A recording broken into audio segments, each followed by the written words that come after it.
আসসালামু আলাইকুম এভরিওয়ান। সকাল ৬টা বাজে ডিউটির জন্য রেডি হয়ে বের হলাম।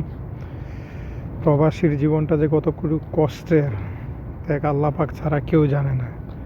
হ্যাঁ, অনেকে বলে আমরা তো আত্মত্যাগ করেছি। আরে ভাই, আত্মত্যাগ না, আমরা মনে করেন যে এক প্রকার, মনে করেন যে মানে কইতেও পারি না, সইতেও পারি না, এরকম অবস্থা আছে।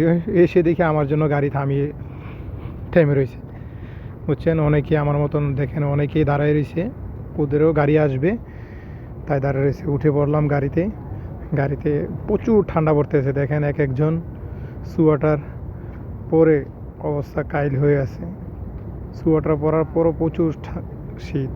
এই যে নুন কোম্পানি, সৌদি আরব রিয়াদ সোলাই 17 নম্বরের শাখা, এটা নুন শরিকা, অনেক বড় শরিকা নুন কোম্পানি।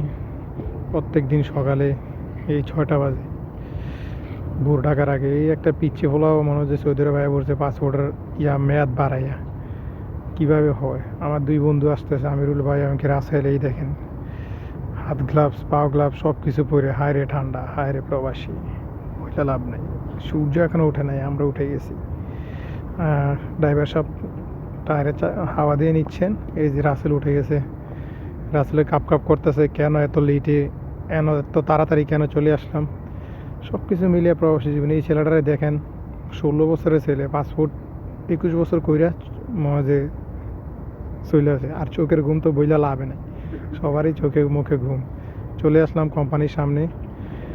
অন্য কোম্পানির লুকও চলে আসছে মনে হয়, অন্য কোম্পানির লুকও চলে আসছে। আরেক মুদির সবসময় আইয়া বসে থাকে ওই গাড়িটা। সকালবেলার আকাশটা দেখুন কতটুকু সুন্দর। সবাই ভালো থাকবেন, সাপোর্ট করবেন আমাদেরকে, আর দোয়া করবেন আমাদের জন্য। আমরা যেন দেশের চাকা যেরকমভাবে সচল রাখতেছি, সব কিছু যাতে মিলিয়ে মেনটেন করে চলতে পারি। আসসালামু আলাইকুম রহমতুল্লাহি ওয়া বারাকাতুহু।